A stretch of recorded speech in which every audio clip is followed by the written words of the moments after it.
The Filipino pride.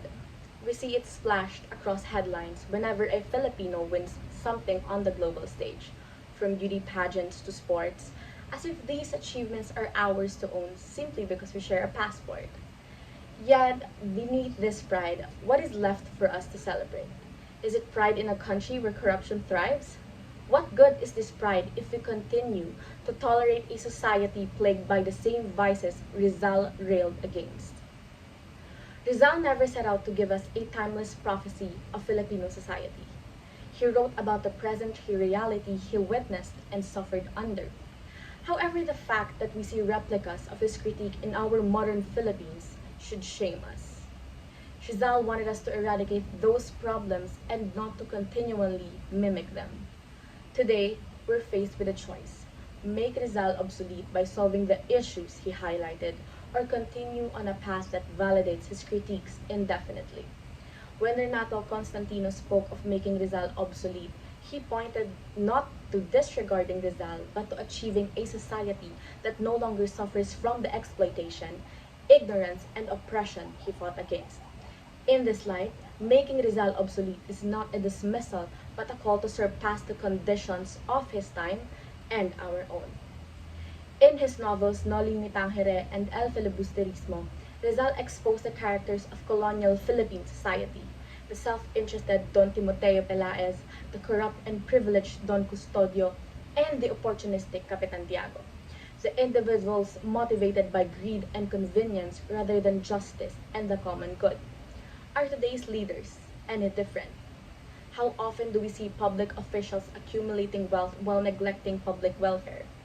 How often do we hear promises of reform, only to be confronted by scandals after scandals? Constantino's words ring true.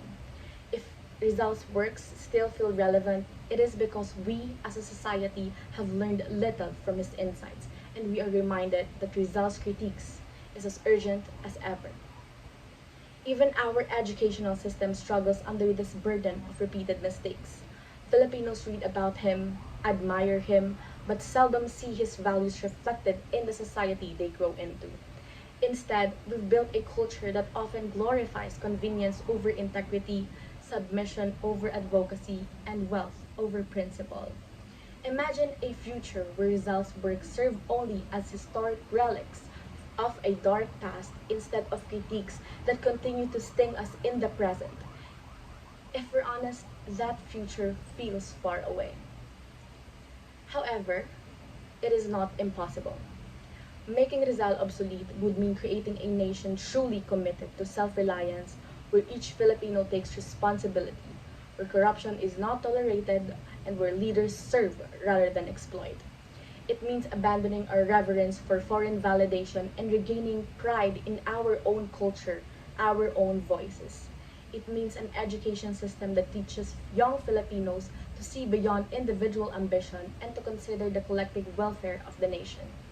That is the Philippines Rizal dreamed of, a country where his warnings are no longer necessary. The task then is clear. To make Rizal obsolete, we must first make his ideals a lived reality. We need a generation of Filipinos who refuse to repeat the mistakes of the past. Instead, we must strive for a society of Rizals, individuals dedicated to creating a future that no longer resembles his critique of our colonial legacy. Only when we transform the Philippines into a place where ignorance, corruption, and oppression have no place will Rizal's voice become obsolete.